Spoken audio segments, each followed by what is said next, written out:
kolonia zen, eta hiriaren izena Lorenzo Marquez zen, izen portugesa. 1975an, independentzia lortu zutenean, hiriak Maputo izena hartu zuen, eta urte horretan bertan, Isabelak Portugalera joan zen Mozambiketik, eta bere liburuan azaltzen du kolono portuges askok inoiz ez zutela Maputo esan nahi izan, edo ez zirela gai izan.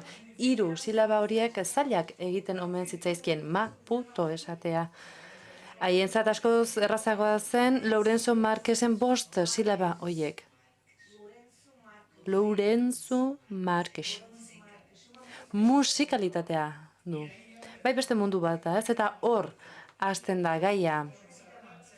Isabela hizkuntza eta literatura modernoetan lizentziatua da, genero ikasketetan espezializatu zen, ondoren hainbat eleberri argitaratu ditu, Portugalen errekonozituak izan direnak, eta hemen biltzen gaituen liburua 2009an argitaratu zuen Cuaderno de Memorias Coloniales, memoria kolonialen koadernoa, gaztelanian itzulia dago, eta beraz, zoriontzekoa da, eta guretzat onuragarri zure liburua irakurri ahal izatea. Eta, hor daukagu zubieta liburutegiko arduraduna, hor maitxo batean liburuak dauzka, inork erosi nahiko balu, gero hor atzean izango duzu aukera, sinadura eta guzti eraman ahalko duzue. Eta galderaikin aurretik ez dakit, inork liburu irakurri duen, pixka bat lehen zantzu batzuk eskaintzearen aur baten historia kontatzen du, nera bezarora heltzear den neska baten historioa, eta garai hartan Mozambike imperiotik, Portugalgo imperiotik erortzera doa. Bertan imperialismoa, matxismoa eta arrazakeria bizi-bizian dauden garaia da, horrez gain, hausnarketa egiten du, aur horren autonomiaren inguruan, bere nortasunaz hitz egiten du, neska zuri horren nortasunaz, beltz izan nahi duen neska zuri horren nortasunaz, bere aitaren gatik banantzen den neska baten ideaz hitz egiten du, garai zail batetan, horrez gain, Portugalen ere itzulitako bat da, edo izango da, Isabela. Eta, koloniatik Portugalera itzuli zirenean, etzen oso momentu erosoa izan, gerora berak xetasun gehiago azalduko digu puntu hori, egia da, novela honek Portugalen ere hainbat sari jaso dituela, eta horrez gain, kritika batzuk ere jaso izan ditu, batzuk ez zuten ongi hartu kritika hau, izan ere bertako miseria gordin batzuk ere azalean agerian jartzen zituen, Mozambikek bizitako kulturaren alderdi ilun hori azaltzen ez dakit, ordura arte nolabait ikuspegi gozatu nostalgiko bat egiten zen, baina hemen Isabelak liburu honetan egiten duen narrazioak bertako zauriak biztan uzten ditu. Eta behar bada, gehien deigarrien dena liburu honetan, nire ustez behintzat, izan da bertako botere kolonialaren indarra. Eta hori, nolabait zure aitaren irudian pertsonifikatzen da. Bertan, lehenengo ataletan, ukoa egiten zaio aitari, ikusten da nola pertsona zakarra den, beltzen, hauzuneetara bertako emakumekin larrutan egitera joaten den gizon bat da, auskalo zen bat seme alaba utzi dituen hortik, bestetik elektrizisten konpainia bateko jabea da, eta bertan beltzak bakarrik kontratatzen ditu merkeagoak direlako eta eskubide gutxiago dituztelako, baina gerora, poliki-poliko ikusten da nola aitarekiko duen maitasun adierazpen hori egiten duen, hasieran uko horretatik gero hori egiten da. Beraz, nolabaiteko aitarekin kontuak kitatzeko modu bata eta era berean bererenganako maitasuna ere adierazten du. Eta hala izanik, irakurleari berari ere, zalantzan jartzen dugu eta deseroso sentiarazten gaitu, eta hori izango da liburuaren ezaugarririk nagusienetako bat. Eta egia da, Literatum edizio honetan memoria gogorarazi nahi dugunean, ariketa hori egingo dugu Isabelarekin, eta bertako memoria ekarriko dugu, eta horren arira egingo dizut lehen galdera. Zuk liburu hau 2009an argitaratu zenuen, 45-46 urte zenituela, baina haurtzaroko historia batetik abiatu zara.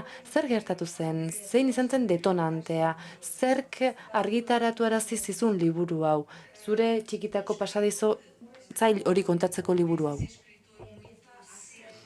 idazle bat bere bizitzan oso arin hasten da idazle izaten, baina hasiera batean bere testu horiek eskolan hasten da idazten, nik kazetari ere izan nintzen, bertan egunkari batean ere idatzi nuen, bertan esaten zuten ez nik ondoegi idazten nuen, eta behin kazetari izatetik pasatuta, portugeseko irakasle izatera ere igaro nintzen, eta horrez gain, nire lanean, irakasle gisa egindako lanean, egunaren amaieran nik idatzi egiten nuen.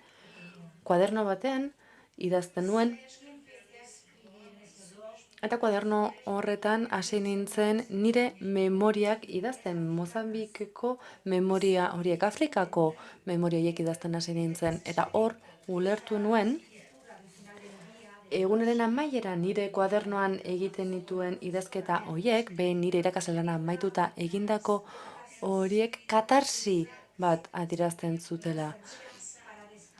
Horrek nolabait atseden hartzen laguntzen zidan. Arintzen, nire zama arintzen laguntzen zuen. Eta horrela, hasi nintzen idazten hasi eta 2001ean nire aita zendu zen, eta bere heriotzaren ondoren idatzi beharra izan nuen, beraz idatzi beharra. Aitari buruz idatzi nahi izan nuen, idatzi behar nuen, eta horrek esan nahi zuen Mozambikez hitz egingo nuela, Afrikaz hitz egin behar nuela. Izan ere, nik agertu egin behar nuen nire aitaren jokabidarekiko nuen trauma hori, haserre hori. Egia da, aita eredu ere izan dudala nire bizitzan. Eta eskertzen dut benetan bere alaba izatea, gizon honen alaba izatea. Izan ere, nire aita nik nuen maitasun ereduetan lehenengoa izan zen. Gizarteko jokabideen eredu izan zen. Eta era berean, berak bazuen alde ilun bat ere, bere alde kolonialista eta arrazista zena, eta alderdi horrek niri kalte egiten zidan, min egiten zidan, nire bizitza aldatu zuen haurtzaroan, bizi guztirako markatu ninduen.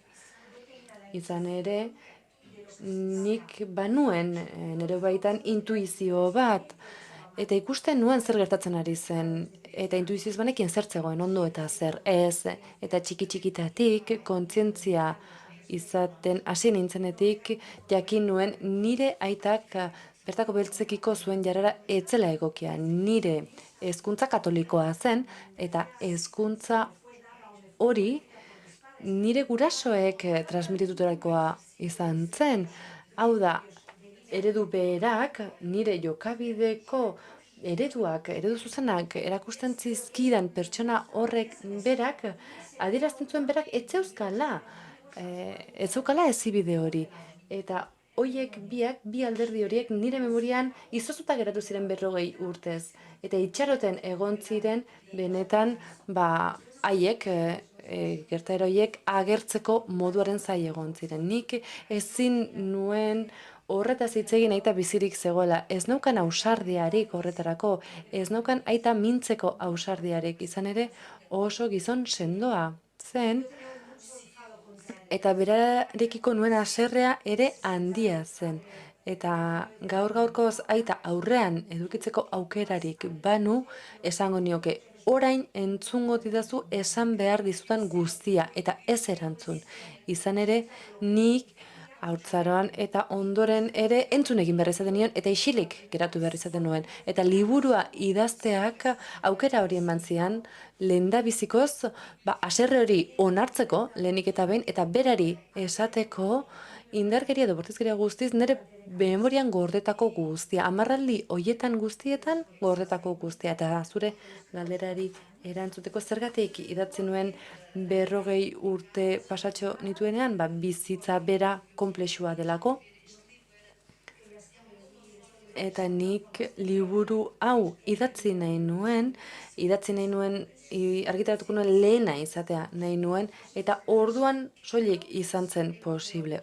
Orduan izan nuen argitaratzeko aukera, baina iruditzen zait onuragarria izan dela 40 urtetan idaztea. Izan ere, liburua bera ondo heldutua atera da. Liburu hori buruan idazten jardun nuen luzaroan. Eta behin ateratzen denean, liburu hori sortzen denean, indarrez ateratzeko aukera izan nuen. Eta ez zuen indar hori izango 20 urte nituela idatzi izan banu. Beraz, ez naiz damutzen idazle beranta izateaz edo berandu idatzi izanaz. Erantzun diot galderari?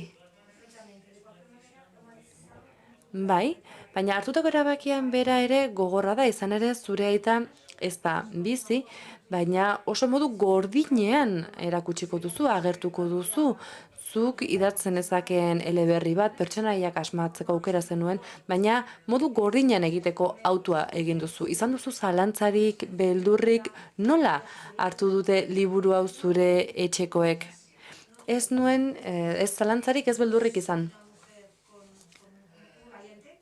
Emakume ausarta naiz, nire etxekoek, nire familiak irakurri du liburua, baina ez dugu horretaz gehiegi hitz egin. Oso interesgarria da ikustea familiak eta nik dugun harremana nolakoa den, izan ere asko maite naute, nirek maite naute, eta harro daude nire idazle egindako ibilbidez, baina inork ez du nire liburu ez hitz egiten. Ez dute liburu ez eurez hitz egiten, baina harro daude nik egindakoagatik, eta iruditzen zait, bitxia dela, ezta? Izan ere, ni oso lasai nago, bakean nago idatzitako memoriarekin. Eta iruditzen zait, nolabait izoztu egin nuela haurtzaroko memoria hori. Izoztu eta gorde egin nuen modu zuzenean, egiazkotasunez, haur baten begiradaz idatzitakoa da. Neskato baten begirada da bertan adierazten da, berak deskribatzen du, begirada hori gorde egin nuen, izoztu egin nuen, mantendu egin nuen, eta iruditzen zait liburu honetan ikuspuntu hori transmititu ahal izan dudala. Hau da, aurraren begirada hori egin dudala. Eta sarritan konparatzen du nire liburua Ana Franken egunerokoarekin. Izan ere, Ana Franken egunerokoa irakurtzen dugunean, neskato baten ikuspegia ikusten dugu, ingurune jakin batean bizi den neskato baten ikuspegia, eta hori ederra da. Eta nik isilik egindako denboraldi horretan, 10 aldi horietan, isilik geratu behar izan nuen, izan ere ez nuen hitz egiteko aukerarik. Bertako testu inguru politikoak eta sozialak ez zuten kolonialismoaz eta arrazakeriaz hitz egiteko aukerarik eskaintzen. Beraz, ezinbestekoa zen ni isilik egotea, baina denbora horretan guztian, halaber, perfekzionatu ahal izan nuen nik esateko nuen hori. Hautatzen duzun begirada hori oso interesgarria da, eta bertan xalotasuna ere agertzen da, inozentzia hori agertzen da. Zeuk epaitzen duzu egoera, ez dakit bertan dilema etikorik dagoen, izan ere neskato hori ez da ezeren errudun, ez da? Gogoan dut nola estena batean, momentu batean, zuk haurtzarela, haur bat jotzen duzula eta esaten dula badakit mulata dela eta ez dudala zigorri jasoko, eta hor zuk ere jarrera hori hartzen duzu. Baina bestetik, liburu osoan zehar, nolabait errugabetasun jokabide bat hartzen duzu. Eta horrek abantaila ematen dizu. Liburu hau niretzat nire nortasuna, nire identitatea deskubritzeko modu bat izan da. Eta liburua amaitu nuenean, egia da, liburua bera maitasun istorio bat da, aitagandiko maitasuna agertzen da. Aldi beran maitatu eta gorrotatzen den aita baten gandiko harremana deskribatzen da, baina bestetik maitasuna adierazpen bat ere bada, deskolonizazio eta kolonizazio prozesu horren egoera horretan, bai Mozambiken, aipatu moduan, kolonizazio eta deskolonizazio prozesua agertzen dira, non portugesek ere sufritu zuten Afrikaren mendeku hori. Sufritu egin behar izan zuten, eta beraz hori guztia, errealitate gordin hori liburuan bertan agertzen da. Baina neskatoarekiko harremanari dagokionez nik asko ikasi dut liburu honekin, izan ere, behin liburua amaitu nuenean, pentsatu nuen. Nolabait, historiotik oso garbi ateratzen ari nintzela, oso errugabe nintzela. Eta horixe sentitu nuen, hau da, nik nire aita erruduntzen nuen, sistemari botatzen nion errua, baina ni Afrikatik ia 13 urterekin atera nintzen, hilabete falta zitzaidan 13 urte horiek betetzeko. Eta badirudi garbi nengoela, hau da, nik sistemarekin itunik izan ez banu bezala. Eta momentu horretan gogoratu nuen nire ikaskide mulata bati emandako zaplastada horretaz, eta bestetik baita ere impunitate hori gogoratu nuen. Nik aur gatazka batengatik eman nion zaplasteko hori, uste nuen nire eskolako materiala lapurtu zuela, aur kontuak dira, ezta? Baina nik zaplasteko emateko izan nuen modu horretan, benetan gaiztotasun bat agertzen da. Nik banekielako zaplasteko hori ematerakoan ez nuela ordainik izango. Ez nindutela zigortuko. Izan ere berak ez zuen ni zuri izanik zalantzan jartzeko inolako aukerarik. Eta hori txertatu egin nuen nire liburuan, izan ere ni ere errudun gisa txertatu behar naizelako historia honetan. Partzialki erruduna, ez naiz behar nire aita bezain erruduna, baina niregan ere badago kolonialista den zati bat. Eta asko ikasi dut liburu hau argitaratu denetik gaurdaino. Nire buruaz asko ikasi dut, nire iraganaz, izan nintzenaz, gaur naizenaz ikasi nuen. Eta niretzat formazio liburu bat izan da. Eta liburuaz hitz egiten dudan bakoitzean gehiago ikasten dut. Ikasten noa. Eta munduko gauzez ikasten dut. Egia da,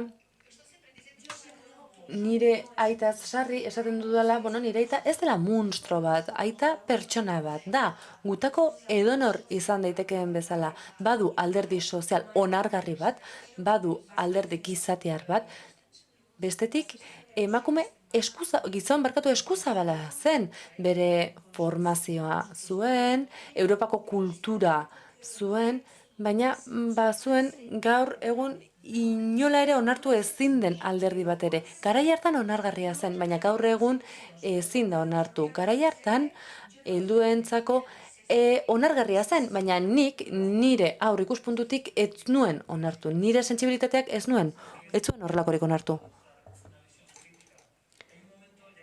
Aipatzen duzu inguruak berak ikuspegi kritikoa hartu arazi zizula, eta momentu batean orrialde batzuk eskaintzen dizkiozu zuk irakurtzen ikasi zenuen momentuari. Eta irakurtzen ikaste horrek beste unibertsoetara, beste pertsona batzuengana jotzen eta beste pertsonak ulertzera aipatzen duzu. Aipatzen duzu nire aitaren etxairik handiena izaten bihurtu zinela. Zerk abiarazi zuen bide horrek, irakurtze jakiteak, gertaera pertsonal batek, sarritan aipatzen duzu zu zeu ere integroa zarela. Bai, egia da benetan pertsonala izan zela, baina ez dakit nondik etorri zen. Izan ere gogoan dut ni oso aur txikia nintzela, eta Montzambikeko bertako beltzen bizimodua behatzen nuen, eta ez nuen ulertzen, zergatik haiek ez zuten guk zuriok genuen bezalako etxe on bat, zergatik ibiltzen ziren oinutsik, zergatik ibiltzen ziren arropa zaharrekin, apurtuekin zikinik, zergatik ez zuten guk bezain beste janari, ez nuen ulertzen ezberdintasun hori, Afrikarra eta Portugesa izateren ezberdintasuna, zuria alabeltza izatearena, ez nuen ulertzen. Eta galdera horiek egiten izkienean, nire aitei eta nire amari, galdetzen nienean nondik zetorren ezberdintasun hori, aitak esaten zidan, haiek pobreak dira, txiroak dira, eta gu ez hainbeste, gu ez gara txiroak, baina horrek ez zuen asebetetzen nire gogoa, ez zien erantzuten nire galderari, izan ere, beltzek ez zuten aberats izateko inolako aukerarik, eta hori ez zidan inork azaltzen. Ez zegoen horretarako azalpenik. Ez zegoen beltzak, txuriak, bezain aberatsak izateko aukera ez zuen ezerk azaltzen. Nire gurasak ez zirenen aberatsak, baina ongi bizi ziren. Eta hor ikusten nuen bazegoela zerbait. Eta zerbait bazela neuregan zegoena. Eta bazegoela nolabait sentsibilitate bat, justiziaren zantzu bat nire barnean. Eta sentsibilitate hori batez ere jasotako hezkuntza katoliko kristauak emandakoa izan zen. Bertako hezkuntza oso garrantzitsua izan zen nire formakuntzan, nire prestakuntzan. Jesu Kristok agertzen zuen eredua edo modeloa jarraitu beharrekoa zen. Ez zen katekesi hutsa. Izan ere, Jesu Kristo zen geure eredua. Hau da, gizaki edo pertsona gisa jarraitu beharreko eredua. Eta uste nuen aitak eredu horri jarraitu nahi ziola. Eta ondoren, irakurtzen ikasi nuenen mundua zabaldu zitzaidan aurrean. Eta sarritan, zuek sentitu duzuen bezala, gure garaian asko irakurtzen zen, asko eta asko irakurtzen zen. Ni liburuak irakurtzen irensten hasi nintzen, eta hainbat istorio ezagutu nituen, mundu geografikoak, mundu psikologikoak aurkitu nituen, deskubritu nituen, eta orduan hasi nintzen ulertzen nire aitaren mundua nik bizi nahi ez nuen mundu bat zela. Nik ez nuen hori nahi niretzat. Nik ez nuen mundu hori nahi. Eta hori dela eta egia da, hainbat elementu gehitu zirela, bata bestearen atzetik, nik izaera kritiko bat izateko. Eta hori mantendu egin nuen hortik aurrera. Aitarekin hainbat eztabaida izan nituen. 18 urtetan eta 20 urtetan sarritan eztabaidatzen nuen. Nolabait hitza eman zidatenean eta hitz egiteko ahalmena eman zidatenean. Izan ere aurrek ez zuten eskubide hori. Hasieran izan ere, isilik egon behar nuen, eta entzun egin behar nuen, izan ere, beran nire aita zen. Nik errespetatu egiten nuen, eta ez nuen berarekiko gatazka batean bizi nahi. Baina, egia da, gerra bizi izan dudala berarekin, eta beti galtzen nuen. Zuretzat garrantzitsuak izan dira, irakurketaiek, txikian nintzenean, egia da, gogoan dut Charles Dickens irakurri nuela, Bronte aizpak ere irakurri nituen, Charlotte Bronteren liburuak irakurtzen nituen, gogoan dut italiarra den idazle bat ere irakurtzen nuela, Moravia, ez dakit idazle espainiarrik irakurri nuen, eskatu berzu, baina referentzia horiek baditut. Ingeles asko irakurri ditut, idazle ingelesak, errusiarrak ere bai, baina batez ere influentzia handia jaso nuen Inglaterrako literaturatik. Dickensen idazketatik behar bada islatu zuen, ez da zure mundu horiek bai, banatutako gizarte hori bai islatu zen Dickensen idazketan. Txiroen eta aberatsen arteko mundu horiek justizia, injustizia, ideiak jaso nituen, on egin beharra. Bestetik zekenak zeintzuk ziren ere argitu nuen, eta ulertu nuen bertan Eliza Katolikoak ematen duen mezu hori, besteak lagundu beharra adierazten duen mezu hori, oso garrantzitsu izan zen eta Dickensak aipatzen zuen. Bada beste alderdi bat, zure autonomiarekiko bidea agertzen duena, gorputza bera da, sexualitatea ere aztertzen duzu eta hainbat estena agertzen dira, non sexualitatea deskubritzen duzun, eta estena bitxiak agertzen dira, txikia zarenean, eta bertan zure auzuneko mutiko beltz batekin hitz egiten duzunean, eta berarekin aur mulatu bat izateko beldurra aipatzen duzunean. Nola agertzen duzu sexualitatearen deskubritze hori?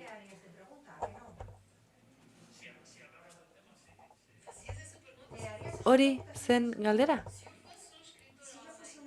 Ni gizonezko idazlea banintz galdera hori egingo zenidake sexua zergatik den garrantzitsua galdetuko zenidake sexualitatea aipatuko zenuke pentsatu ondo, Pentsatu. Pentsak gizona, demagun gizona naizela, hemen nago eta galdetzen dizu zergatik ematen duzu hainbesteko garrantzia sexuari. Ez dizu sinisten egingo zenidakenik, galdera hori egingo zenidakenik, ez dizu sinisten? Bueno, niretzat eta bizi osoan pentsatu dut sexua garrantzitsua dela guztiontzat. Eta beti esan izan didate,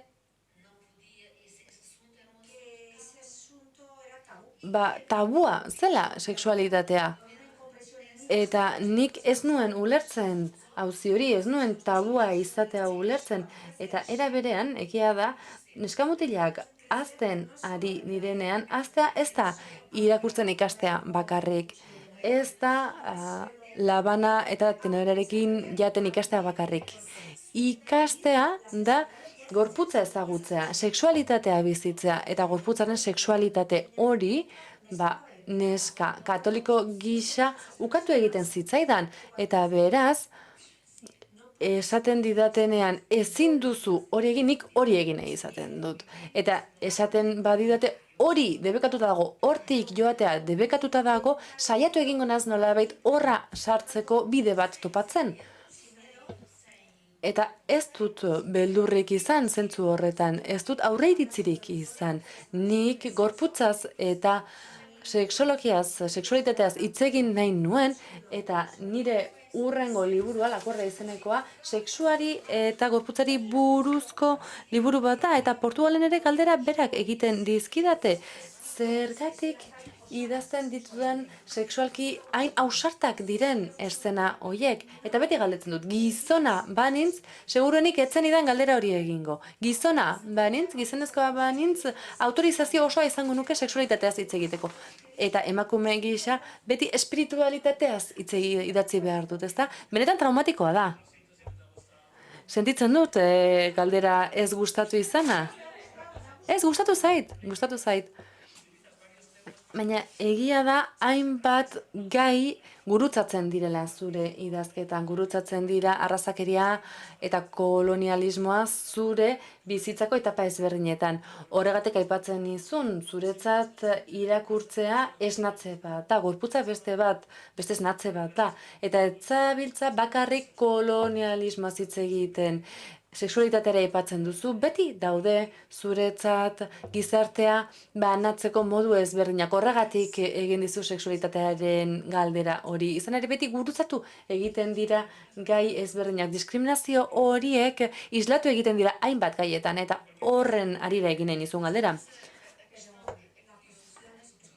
Baina bai, bitxia da diozuna izatea galdera hori, izan ere nire kuadernoan, memoria kolonialen kuaderno honetan, gorputza eta sexua ez dira agertzen gizonezko zuriak emakume beltzen bila joaten direnean, edo emakume zuriak emakume beltzen sexualitateaz mespretxuz mintzo direnean, edota beste agerraldi batean non nik bertako mutil batekin sexu harremanak izaten ari naizen, eta nire aita agertzen den, nire lehen sexu harremana esperimentatzen ari naizenean, eta aita agertzen den eszena horretan, edota mutil beltz baten gandiko aur bat izango duela, pentsatzen duenan ez. Hor, ezberdintasun sexuala handi bat da. Hau da, nik nire aitaren gorputzarekin dudan harreman fisiko hori oso garrantzitsua da. Ez dakit itzulpenean nire aitaren gorputza oso ikusgarri dagoen, baina originalean nik nire aitaren gorputzarekin dudan harremana, benetan harreman sexual fisiko garrantzitsua da. Eta ez dakit azaltzen ongi zergatik, baina nire aita benetan plazerraren irudi bat zen. Oda, ni alaba bakarra naiz. Ez daukat seniderik, ez daukat anai arrebarik, eta ezin nintzen etxetik atera. Nire ama oso pertsona autoritarioa barkatu eta zorrotza zen. Oso ongi ezin ninduen, oso ongi zaindu ninduen, baina oso zorrotza zen. Nire aita zen, bestetik nik besarkatu, musukatu nezakeen pertsona, berarekin jolasten nintzen, berarekin paseatzen nintzen. Hori dela eta nire aitaren irudia sexuaren irudi bat bihurtu zen. Horregatik agertzen da konplexu hori, izan ere nik maite dut gizon hori, baina beste alde batetik gorroto dut, ezin dut jasan gizon hori. Egia da, benetan oso aragizkoa dela zure liburua, eta ez bakarrik gorputzari dagokionez, arropak eta jantziak ere aipatzen dituzu, badago eredu bat non soineko zuri bat eramaten duzun, eta ezin duzu inola ere zikindu, eta agertzen da zure aitaren alkondara zuria, eta ezin duzu alkondara hori zikindu alderdi batean. Ez dakit zein den portugesezko liburuaren azala. Hemen ez dakit ikusi duzuen azala, neskatxo bat agertzen da, badirudi bertan itsasontzi batean, bai, arrantzalez jantzita nago, Nazare berrian, izan ere nire ama Nazareteko da, eta bertako emakume arrantzale bat ez jantzita nago, bai, oso begirada serioa duzu. Bai, eta hemen ikusten da, bueno, bertako munduaren hainbat ikurra agertzen dira. Fida gaitezke oroimenaz eta oroitzapenaz? Bai. Iruditzen zait oroitzapenak nolabait landu egiten ditugula denboran zehar, eta oroitzapen horiek nolabait leunduta ager daitezke denboraren eraginez. Baina hala eta guztiz ere, horiek gertatu zenaren perfekzioak dira. Hau da, fida gaitezke memoriaz, fida gaitezke egiaz, bai, baina memoria eta oroitzapen ezberdinak izan behar ditugu auzi beraren inguruan. Nik esan diezazuket, momentu honetan, eta egia da, badaudela hainbat testu inguru liburuan, nik neuk sortu nituenak, neure buruak sortu zituen hainbat gertakari, baina benetan egiazkoak dira eta fidagarriak dira. Eta Portugalen hainbat lagun ditut, ni bezala Mozambiketik nirekin batera itzuli zirenak Portugalera, eta idazten didatenak esanez, Isabela, zuk idatzi zenuena benetan horrela izan zen. Eta Mozambikeko hainbat biztanlek, atzo esan zidaten bertako emakume ugarik historia liburu bat balitz bezala irakurtzen dutela. Ez memoria liburu bat, historia liburu bat balitz bezala irakurtzen dute. Eta Mozambikeko biztanleek bertakoek ere esan dute bai, horrela izan zen, eta gaur egun oraindik ere horrela gertatzen dira gertakari horiek, egia. Baina ulertzen dizut galdera, badakit guk lanketa bat egiten dugula memoriaren inguruan eta oroitzapenen inguruan, eta nik nire memoriak idatzen dituenean, hasieran aipatu bezala izoztutako memoria bat izan zen. Gordetakoa izoztutako memoria bat izan zen, eta kalera ateratzeko bere momentuaren zain zegoen. Eta iruditzen zait sinetsi dezakegula benetan memoria hauetan. Zer da egia ez dena? Bueno, agertoki batzuetan, nik mentalki berreraiki egin behar izan ditudanetan, esate baterako nire aita beltzen txabolak, etxolak zeuden gunetara joaten denean, eta bertan berarentzat lan egiten duen gizon bat jipoitu edo jotzen duen momentu agertzen duenean, bertako ibilbide hori nik neuk berrerekia izan da, leku horiek gogora ekarrita. Izan ere ni aitarekin asko ibili nintzen, leku ezberdinetara joan nintzen. Eta memoria bakar bat hautatu nuen ibilbide horren inguruan. Eta ibilbide horrek, berak, ibilbide hori nik neuk egindakoa da, baina bildu egin behar izan duen, berrereki egin behar izan duen jipoiarekin. Jipoia gertatu zen, lekua existitzen da, eta ez dakit bi gauzak aldi beran gertatu ziren, baina egiazkoak dira. Sarritan fikziora jotzen duzu, esaten duzu, egia kontatzeko. Nola azalduko zenuke hori? Bai, egia da, batzuetan egiak fikzioaren laguntza behar duela. Zaila da egiaren inguruan lanketa egitea. Zaila da egia lantzea. Izan ere, batzuetan egia ez da hain interesgarria, ez da behar bezain osoa. Egiaren narrazio hori batzuetan ez dago osorik. ez da egokitzen eleberriaren narratibara, ez da egokitzen narratibaren kategoria ezberdinetara. Beste batzuetan, egia bera arriskutsu izan daiteke. Sarritan pertsonak identifikatuta sentitzen garelako horrekin, eta idazleak hori gogoan izan behar du.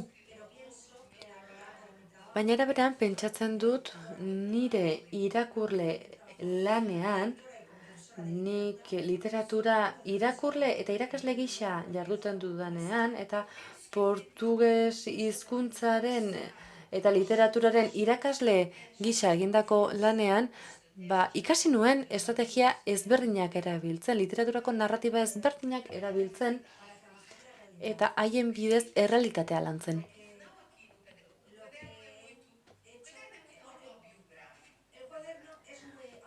Kuadernoa oso autobiografikoa da. Baina Espainian irakurriko duzuen hurrengo liburuak fikzioa eta memoriak nahastu egiten ditu. Nahastu egiten ditu sentitu nuelako nire oroitzapenak ez zirela nahikoa, nire memoria etzen hain interesgarria literaturari zegokionez. Hori dela eta fikzio bat sortu behar izan nuen historia hori literarioago egiteko. Aipatzen duzu eta esan duzu Mozambikeko emakumeek esaten dizutela hori horrela izan zela, badagoela partekatutako memoria bat, baina katarsiaz ez egin dizut izan ere hemen badago zure bizipenen hildoa, baina beste batetik katarsi kolektibo bat ere sortu duzu, bertako gizartearen katarsia, eta behin liburua plazaratuta ze fenomeno erakarri duenek, eragin duenek. Nik Portugalen nengoela argitaratu nuen eta bomba bat izan zen.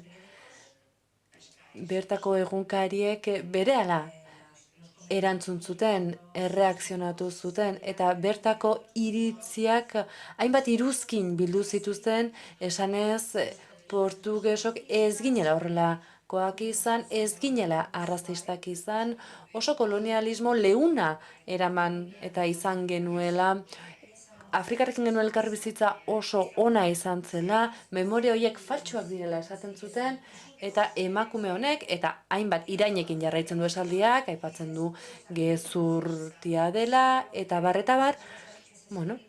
badakizue iruzkinetan luze hitz egiten dela, eta hainbat kritika egiten direla. Baina kritika literarioak bestetik eta hitzitik ongi hartu zuen, gogotxo hartu zuen liburu hau, eta literatura ikasleek ere ongi hartu zuten. Eta unibertsitateak bere egin zuen kolonialismo garaia eta deskolonizazio garaia aztertu ahal izateko.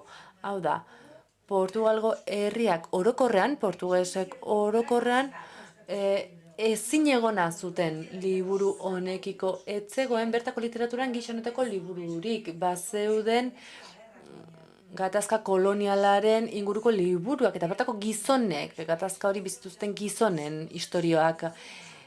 Eta badira gerrako soldaduen emazte izan ziren emakumeen istorioak. Eta aipatzen da zer den gerrara joan den soldadu baten emazte izatea, baina ez zuten Afrikan zeuden zurien historiorik, gerrako historio errealik kontatzen. Eta hau izan da lehen liburuetako bat, eta beraz eztabaida handia sortu zen. Gaur egun, gaurkoz oraindik ere, gisa honetako egoera bizi dugu Portugalen. Eta, liburu honekin beste hainbat herrialde anglofonok bizitako momentu bat bizitzen ari gara. Hau da, bertako monumentu historiko batzuk zalantzan jartzen ari dira, eta eztabaida hau bizirik dago gaur egun Portugalen.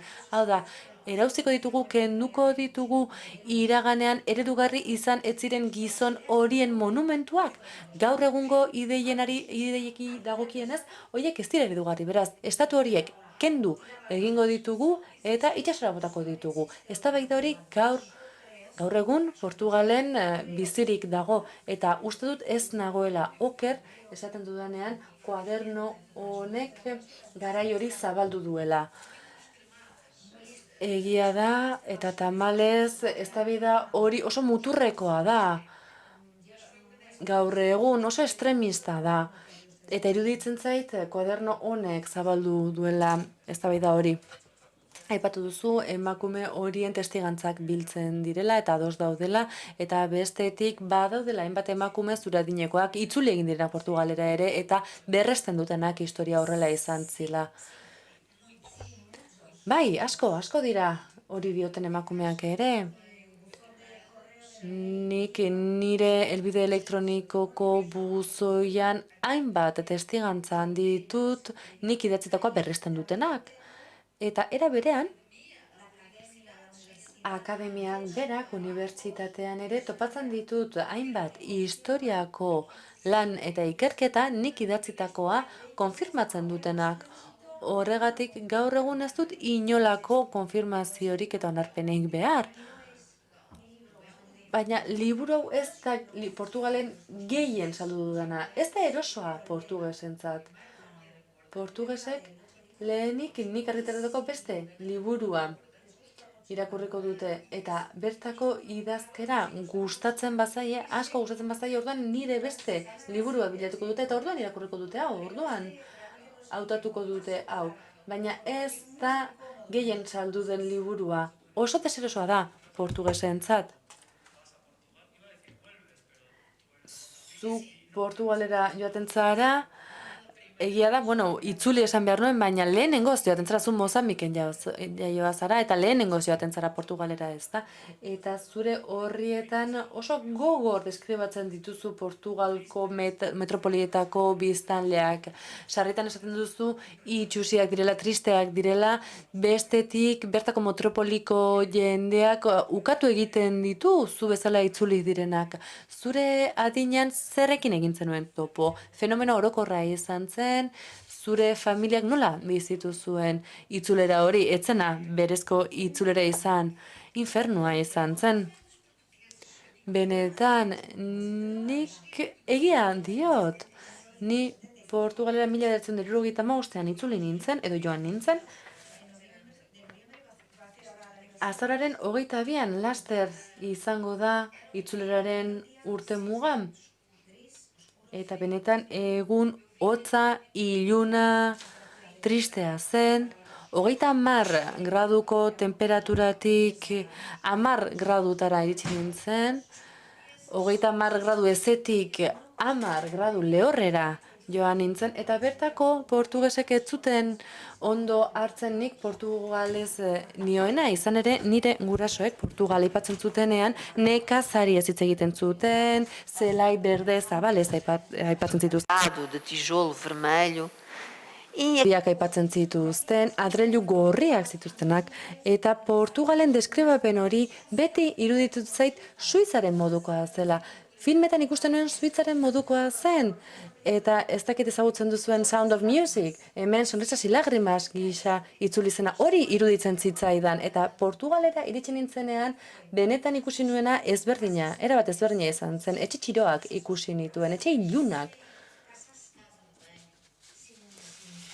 Komunik gabeko etxeak ikusi nituen. Vestidas com cores escuras, tudo muito Jantzi ilunekin, jantzitako pertsonak ikusi nituen, hau da, eremu eta inguru tropikal exotikotik oso burrun geratzen zen errealitate bat zen. Egia da ni Afrikatik nentorrela, baina ez nekien, nire gogoan ez nekien, ingurune tropikal batetik nentorrela, ez nien kontziente, niretzat inguru hori normala zen, arrunta, guretzat, arpa koloretsua erabiltzen genuen, jazten genituen galtza gorriak, blusa horiak, esate baterako, eta Portugalen inork ez zuen gisa horretako jantzirik eramaten, kolore horiek debekatuta zauden garai horretan.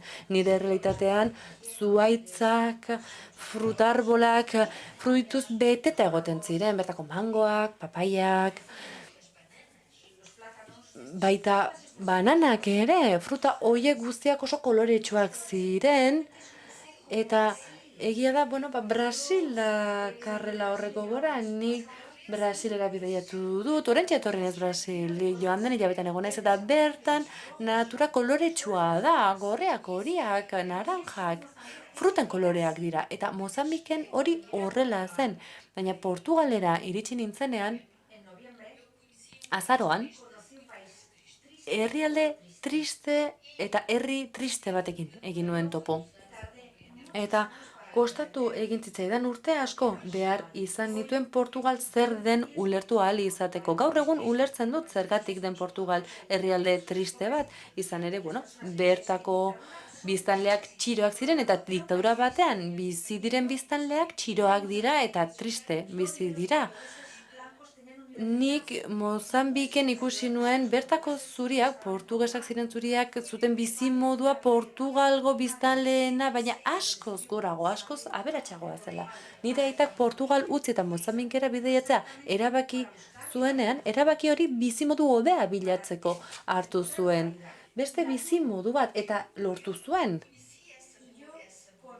Eta nik errealitate hori, bizimodu hori ezagutu nuen. Eta Portugalera iritsi nintzenean, bertako bizimodua etzen bateragarria.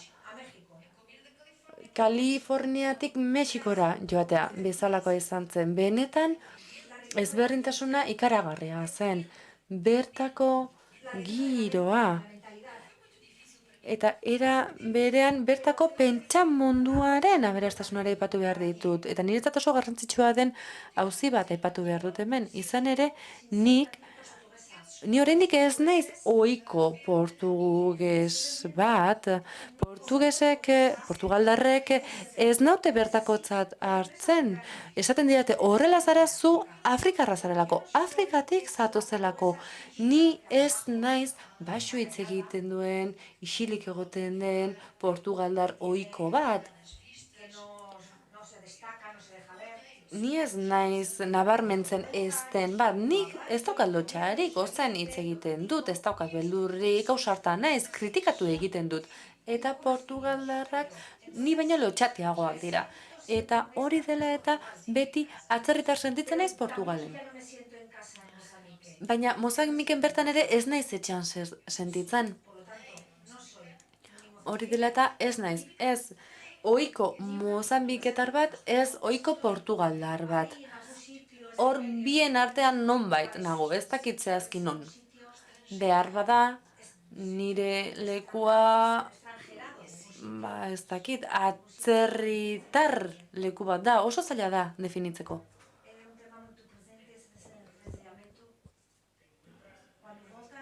Itzulera horretan aipatzen duzu, bertako paisaia, tristea, grisa eta iluna zela, baina era berean aipatzen dituzu hainbat biztanleekin izaten dituzun eztabaidak, eta aipatzen duzu gorputza eta zure gorputza gatazka bat izan zela, eta deskribatzen dituzu hainbat eszena, non matxismo nabarmena den, non aldaketak nabarmenak diren, ez dakit herrialdeagatik den, matxismoagatik den, baina oso desatseginak diren eszenak agertzen dituzu, eta ez dakit hori emakume eta gizonen arteko harremantzeko modu bitxi bat den.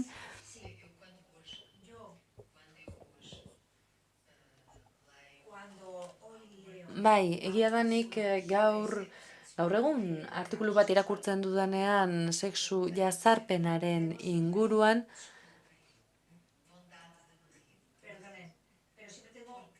markatuko didazue, baina barregura sartzen zait. Izan ere, iraganean sexu jazarpena askoz indartsuagoa zen, askoz bortitzagoa zen, eta ni nerabe nintzenean benetan markatu ninduen jazarpena jasan nuen. Nik inoiz pentsatu baino gehiago markatu ninduen. Eta oso berriki oraintsu ulertu dut, nire helduaroan izandako jokabide asko, nerabezaroan jasatako sexu jazarpenaren ondorio direla. Nire bizitan oso atzean geratu zirenak, baina Portugalera iritsi nintzenean ni bakarrik etorri nintzen eta gauza bat azaldu behar dute hemen. Nire gurasoak Mozambikeren independentziaren ondoren, 1975 geroztik, ez zuten Portugalera joan nahi izan. Bazekiten Portugal oso herrialde txiroa eta zaila zela. Nire aitak nahi zuen azkena zen Portugalera joatea. Eta haiek ez ziren itzulitzen joan Portugalera, baina bermatu behar zituzten bi gauza. Batetik, nire segurtasun fisikoa bermatu behar zuten, izan ere emakume zuriak bortxaketa objektu ziren bertako Afrikarrengatik izan ere ordain gisa horielakoak egiten zuten. Eta era berean, Mozambike heziketarik gabe geratu zen guandik joandakoan. Bertako Mozambiketarrek denbora behar izan zuten heziketa sistema eratzeko. Gaur egun oraindik ez dute erabat osatu, duela 45 urte lortu zuten independentzia, baina oraindik ere dena berreraikitzen ari dira. Eta ni alaba bakarra nintzenez oso garrantzitsua nintzen nire gurasoentzat, eta nire segurtasun fisiko eta nire heziketa ezinbestekoak ziren, eta pentsatu zuten gure aurra Portugalera eramango dugu familiarekin, eta hori izan zen erabakia. Bidaia txartela erosi zuten, hegazkina sartu nahi duten, eta bidali egin duten, eta haiek bertan geratu ziren, bertan bizirauteko modua bilatu nahian. Eta nire aitak lortu zuen Maputotik irtetean, ni bertan jaioa naiz, lortu zuen iparraldean, Mozambikeren iparraldeko presa hidroelektriko batean lanpostu on bat lortzea, eta diru asko egin zuen dolarretan, eta horri esker 10 urte geroago itzuli zen Portugalera, baina diru askorekin itzuli zen. Baina 10 urte horietan ni bakarrik zegoen nerabea izan nintzen, gurasorik gabeko nerabea izan nintzen, umezurtz nintzen. Hau da, guraso biziak zituen umezurtza, eta gutunez komunikatzen ginen, astero idazten genion elkarri. Eta neska hile hori, pixka bat potioka zegoen neska hile hori eder hori, hainbat sexu erasoren objektu izan zen, eta hori historiaren zati ere bada. Sexu jazarpena oso nabarmena izan da. Emakume izateagatik, utxagatik jasandako jazarpena oso handia da. Horregatik pentsatu nuen ezinbesteko zela hori nire koadernoan gehitzea, izan ere ezinbesteko ondorio bat da, deskolonizazio prozesuaren ondorio bat da. Eta bertan, oraindik amaitu ez den ibilbide bat, nortasun ibilbide bat markatu zuen.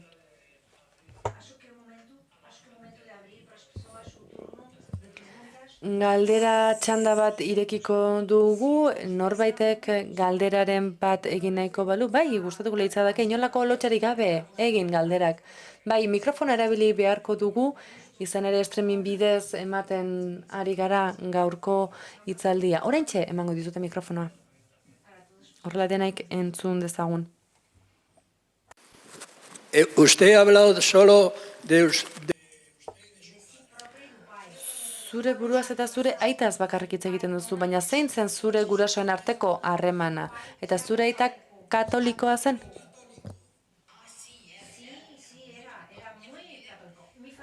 Bai, oso katolikoa zen. Nire familia oso katolikoa zen. Kristautasuna oso garrantzitsua zen, bai aitarentzat, bai amarentzat. Erlijioak eta elizak indar handia zuten.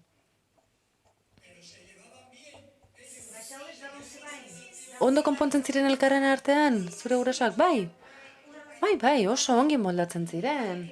Harreman ona zuten, nire aitak oso maite zuen ama.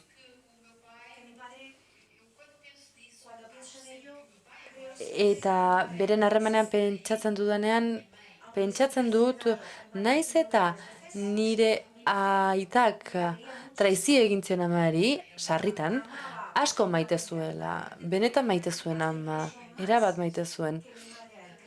Amak aita baino gehiago maite zuen aitak ama nire ustez. Beren artean oso harreman ona zuten.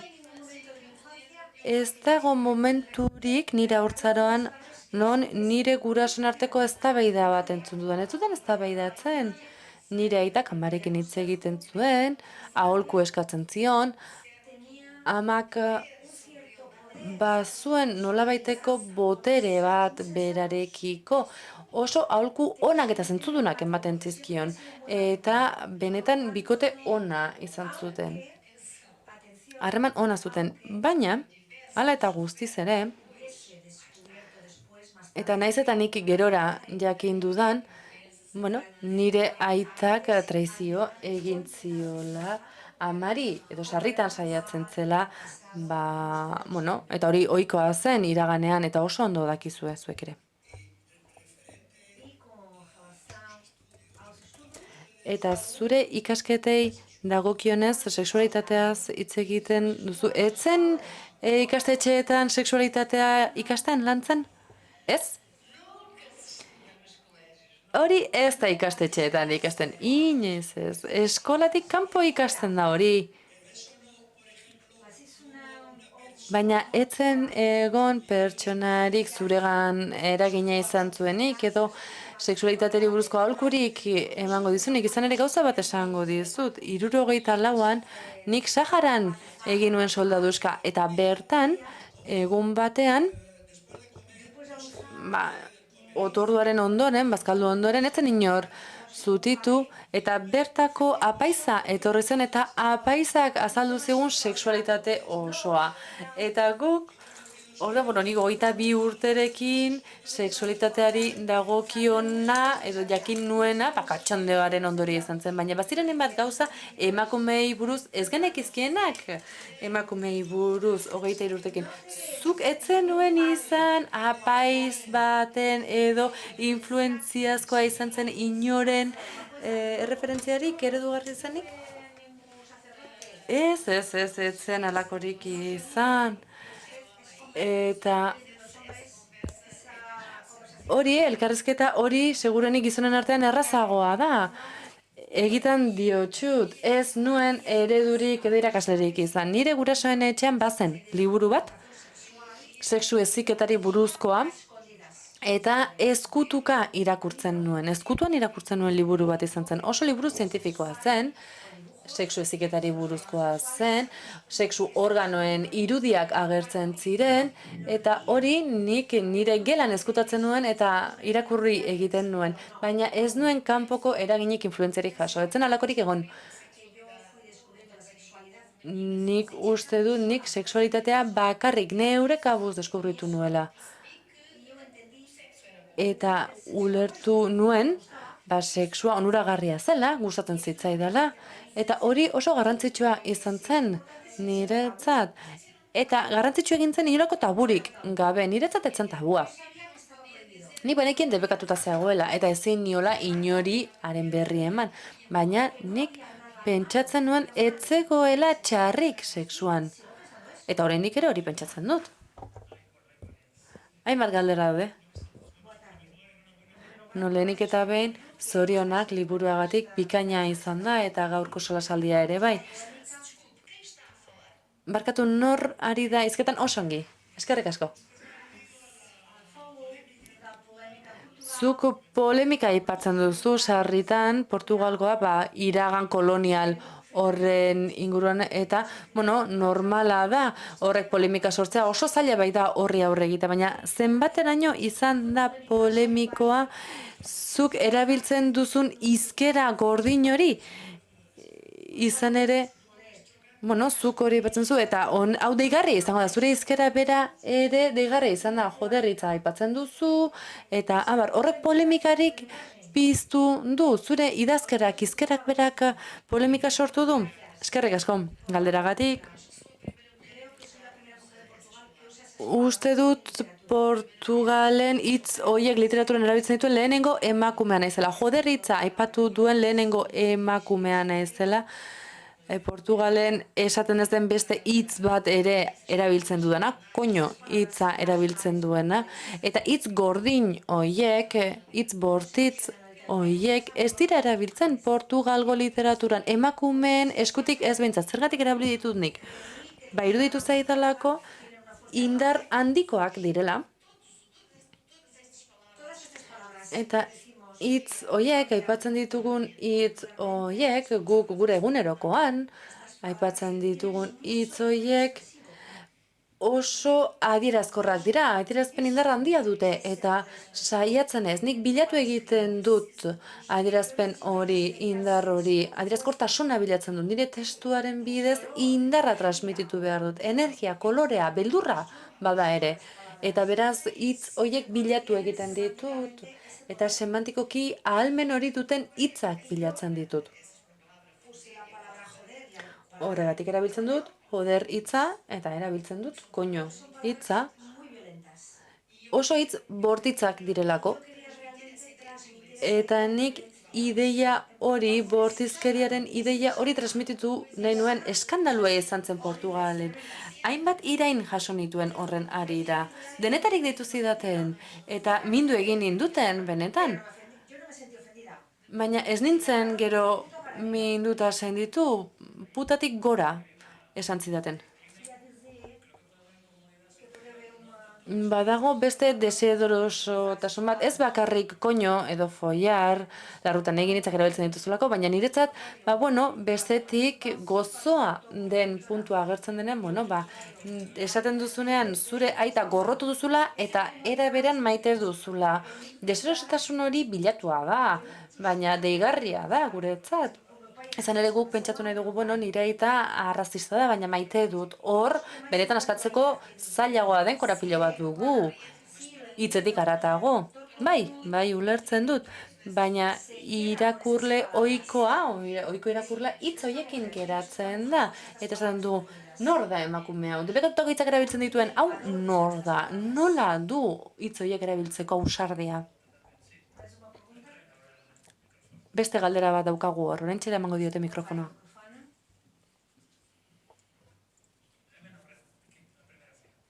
Hemen, lehen lerroan. Nik ez dut liburu irakurri, baina aipatu duzun historioak nolabait Marguerite Yourcenar gogorarazten dit. Duras, ez da Marguerite Duras aipatu nahi duzu. Bai, Indotxinako egoera bizitu zuena, bai.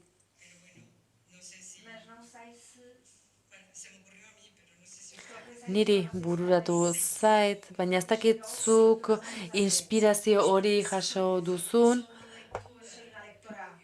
Bai, irakurle izan naiz, Marguerite Durasen lana jarraitu dut. Eta nire lehen erabezaroan 19-20 urterekin hasi nintzen Marguerite Durasen liburua eta lana obra irakurtzen, bere guztia irakurri dut. Hil arte, zendu arte argitaratu zuen guztia irakurri dut. Eta egia da bere idazketak eragina izan duela nigan. Ez bakarrik erabilitako estiloan, bere estiloa oso poetikoa da, baina narratiboki daukan garbitasun horretan. Garbitasun narratibo horrek eragin handia izan du nigan. Eta era berean, iragan kolonial hori daukagu komunean, aman komunean, berak Indotxinan, eta nik Afrikan. Berak bere ama gorrotatu zuen, beti gorrotatu izan zuen bere ama, eta nik aitarekin dut harreman hori. Eta bestetik gorputzaren eta sexualitatearen auzia, eta maitalearen hauzia ere, Indotxinako maitale hori ere aipatzen du. Eta hor konparaketa bat egin genezake, bai. Bai, hemen, bai. Galderarik? Bai. Lehenik eta behin zorionak eman dizkizut, benetan lehergarria den xalotasun ariketa bat egin duzu, Mozambikeko esperientzetik haratago doan ariketa bat egin duzu. Nire ustez Euskadien ez genuke inoiz esango nire aitari larrutan egitea gustatzen zaio, a mi padre le gusta follar, eta Espainian segurenik ere ez dute halakorik esango, baina nik nire kontzientzian daukat, gure arbasoek, kolonietara joan zirenek eta bidaiatu zutenei ere, denei larrutan egitea asko gustatzen ziala, baina ez dago ondo esatea, ez da? Baina, benetan miresgarria iruditzen zaita ausardia hori izatea. Oso garrantzitsua da hori esatea. Eta esaldi horrek berak mundu kontzeptual oso bati egiten dio erreferentzia. Eta bertan, ahalbidetu egiten da. Baimendu egiten da bertako emakume beltz horri larrutan egitea, bortxatza, eta horrek ez du inolako gatazkarik sortzen ez bertako seme-alabekin, ez bertako apaizarekin, ez bertako kulturarekin eta moralarekin ere. Onartu egiten delako. Eta beraz, iruditzen zait, haurtzarotik bizipen horiek deskribatzea, benetan indar handikoa dela eta ondo lortua dagoela. Eskerrik asko. Eta iruditzen zait, liburuarekin dena esan duzula, galderak ere oso asmatuak izan dira, baina iruditzen zait, 75-ko antifrankismo mugimendutik nire belaunalditik abiatuta, guretzat, Portugal, sorbalaren gainetik begiratzen genion herrialde bat, bai? Hala da. Eta batean, 75-ko klabelen iraultza benetan injekzio handia izan zen. 75-ko iraultza horrek benetan injekzio handia eman zigun. Orduan ulertu genuen Franco ere erortzitekela eta aske izan gintezkeela. Eta beraz, badugu Portugal heroiko horren irudiari. Eta orain zatoz, eta esaten diguzu, neska mutilok, lasai, herrialde tristea da, jendea matxista da, nire osaba atzetik etortzen zitzaidan, bertako langileak atzetik etortzen zitzaidan jazarpena egiten zidaten, eta galdera zaila da, ez diguzu oraindik ere 75-az geroztik lortutako irudi hori kenduko, baina eskertzen dizut Portugal hori deskribatzea ere, iragan koloniala duena, bai Ingalaterrak, Espainiak edo Frantziak izan dezaken moduan, eta zuk deskubritu zenuen, Portugalen bertan bazegoela harimarik erlijiotik haratago, bazegoela itxaropenik, bazegoela aurrerapenik, badagoela babestuko zintuen egiten. Noiz deskubritu zenuen hori liburua idatzitakoan orduraino ez zenuen jakin? Bai, benetan, orentxe erantzungo dizuet, asko gustatzen zait galdera, eta borondatez, gogonez erantzungo dizut. Nik egia da nostalgiaz begiratzen dudala 75-ko Portugal hori. Egia da, itxaropenez beteriko lurraldea eta herrialdea zen. Benetan sinesten genuen bertako demokrazian, askatasunan, etorkizunean, mundu hobe batean, gure seme-alabentzako hezkuntza hobean, ospital onak izateaz. Benetan itxaropen ikaragarria zegoen airean garai hartan. Eta horri nostalgia diot. Baina ala eta guztiz ere, desio on horiek zituzten pertsona horiek egoera txiroan, zailtasunez eta apaltasunez bizi zirenak ziren. Izan ere, aza eta arroza jaten zituzten, eta ez askoz gehiago, aza sopa, arroza eta patatak. Hori zuten jateko, beraz, herrialde tristea zen, txiroa zen, etorkizunen sinisten zuen herrialdea zen, bai. Baina, hala ere, Portugaldarrei errespetu handia diet. Errespetu handia diot herri horri. Izan ere, bertako biztanleek erresistentzia handia dute. Eta kontrako egoera horretan ere eusteko ahalmena dute. Horrez gain ez da oso espresiboa, ez naiz oso identifikatuta sentitzen Portugaldarrekin, oso serioak dira, itxiak dira, gauzak disiplinaz egiten dituzte, zuzenak diren gauzak, eta miresten ditut, baina egia da, Portugalera iritsi nintzenean, ni aurra nintzen, eta bertako estatus sozialaren ezberdintasuna hainbestekoa zen, hau da, nik Mozambiken nuen estatusa eta Portugalen nuena hain ziren ezberdinak. Izan ere, nire senideak Portugalen txiroak ziren, oso txiroak ziren.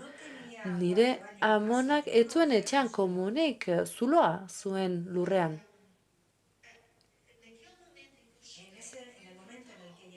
Eta beraz, iritsi nintzen momentu horretan kontrasmetea ikaragarria izan zen. Eta galdetzen badidazue, jasan zenuen egoera horretan? Bai, jasan nuen. Itxaropena etorkizunean jarrita. Eta merezi izan zuen. Itxaropen horrek izan ere txirotasunetik ateratza lortu nuen.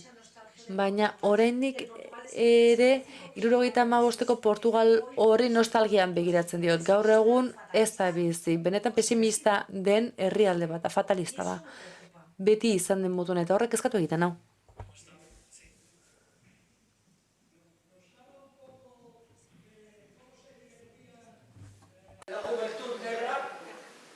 Sim, sei. Sei, a juventude negra, quando ¿Cómo se diz... divertía? Noiz, ze adinez ari zara gaztaroa aipatzen duzunean? 14 urteko gaztaroa zarinez, bueno, 30 urteraino ere luza dezakegu.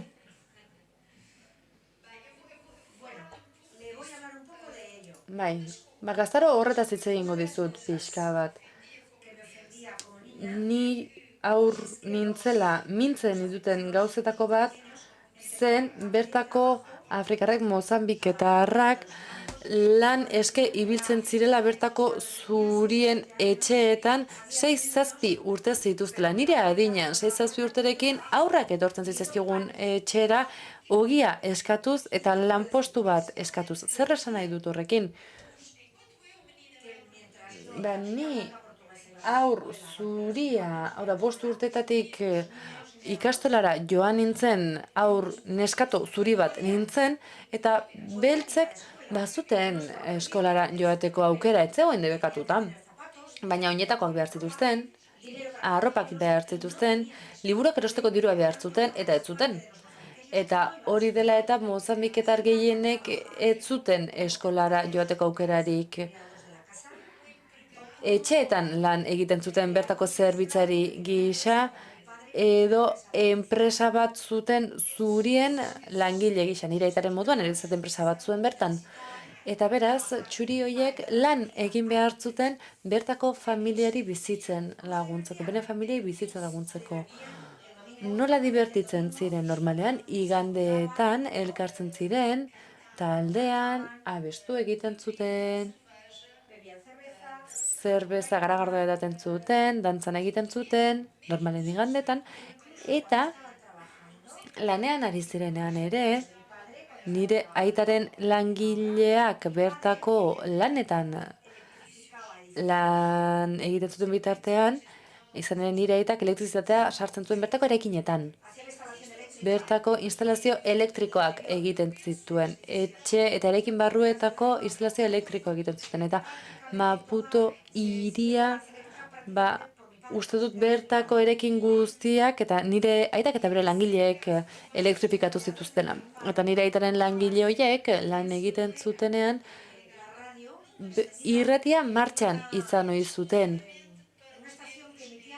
Eta bertako beltzentzaki esklusiboki, bertako hegoaldeko hizkuntzan hitz egiten zuen, emititzen zuen, bertako hizkuntza autoktonoan musika afrikarra jartzen zuen. Eta izugarri gustatzen zait musika hori. Mozambike hegoaldeko musika horrek agebenta izena du eta ikaragarri gustatzen zait musika hori. Eta lanean ari zirela musika hori jartzen zuten eta alai bizi ziren, alai jarduten zuten. Beraz, bazegoen dibertsioa eta lanaren arteko nahasketa hori. Baina egia da, garai haietan igandean bakarrik hartzen zela atxeden. Eta bertakoek, afrikarrek, igandeetan dantzan egiten zuten, elkartu egiten ziren, baina ez zuten irakurtzen, nik irakurri egiten nuen. Ezberdintasun hori bazegoen, eta bertako administrazio kolonialak eskaintzen zuen, kontuan hartzen zuen bertako biztanle beltzak Europe hartzeko aukera hori kontuan zuen,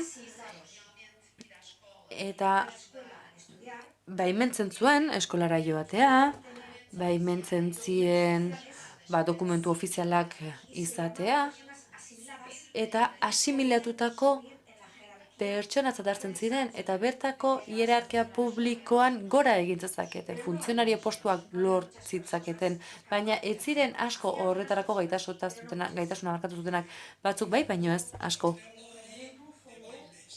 Dantza aipatu duzu, ze dantzatzen zuten, gizonezkoek neskekin, mutilek neskekin, edo behar bada mutilek beren kabuz dantzatzen ziren, behar bada erritmo handia zuten. Nortzuk, afrikarrek edo portugesek? Nik afrikarrez galdetzen dizut. neska mutilen artean dantzatzen zuten? Bai, neska mutilen artean dantzatzen zuten, mutilek mutilen artean eta neskak nesken artean ere dantzatzen zuten. Denetarik. Afrikako kultura Afrikako kulturan gorputza oso presente egon ohi da. Indar handia du gorputzak eta gogoan dut nola aurra nintzela, neskatoa nintzela, emakume beltzek bularraldea agerian eramaten zutela. Tela bat izaten zuten gerriaren inguruan eta lotzen zuten gerriaren bueltan, baina goiko zatia biluzik eramaten zuten. Eta badira argazkiak, uste dut, liburuan bertan ere badaudela horren argazkiak.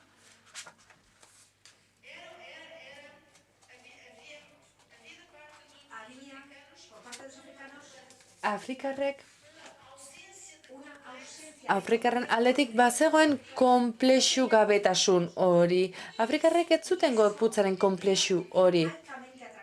Eta hori oso erakargarria zen. Portugalgo gizonentzat batez ere. Izan ere, haiek nahiago zuten emakume afrikar bat lortu eta beren emakume portugaldala etxean mantendu. Eta hori gertatzen zen. Baina gaur egun hori gertatzen da Afrikan, oraindik ere tamalez.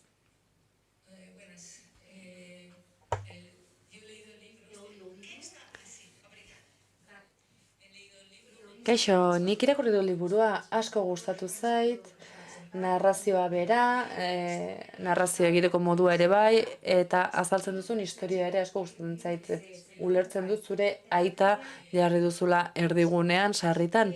Eta niri ere, zure amaren inguruan gehiago jakiteko gogoa piztu zait, eta galdetu dizutelenago haien aita amen arteko harremanari buruz, baina gehiago jakin nahi nuke zuk zure amarekin duzun izan zenuen harremanari buruz. Eta behin Portugalera iritsi zirenean, jakin nahi nuke ea zure gurasoek beren pentsatzeko modua, pentsaren moldea aldatu zuten.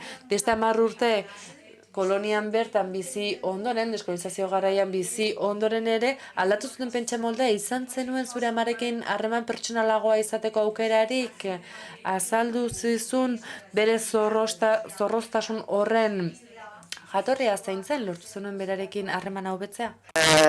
A resposta a essa pergunta está toda no livro A Gorda, que vocês lerão. Galderaren erantzuna liburuan, hurrengo liburuan topatuko duzu.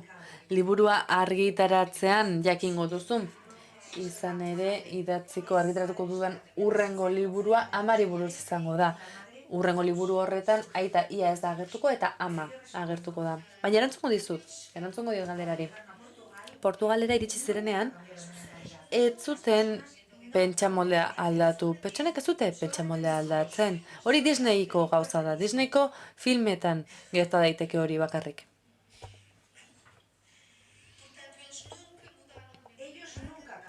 Ez zuten pentsamoldea aldatu.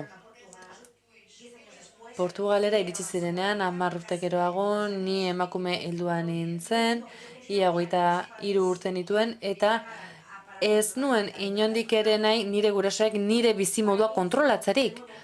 Eta beraz, itzuli zirenean berriro ere talka handia izan nuen. Izan ere, Portugalera iritsi ziren 13 urteko euren neskatoaren bila, baina neskato hura jatzen 13 urteko aur bat, 23 urteko emakume bat zen, ez nuen haiekin bizi nahi. Nik aske izan nahi nuen, eta haiek euren alaba berreskuratu nahi zuten, baina benetan talka handia izan zen. Aldaketa handia izan zen, ez zuten alakorik espero. Eta horren arira, nire gurasoekin bizitako belaunaldi gatazka hori, nire bezarotik helduarora aldatu zen. Izan ere, nire gurasoekin 23 urtetan belaunaldi gatazka hori izan zuen. Afrikatik itzuli zirenean, egia da nire amaren figura, pertsonaia oso interesgarria dela.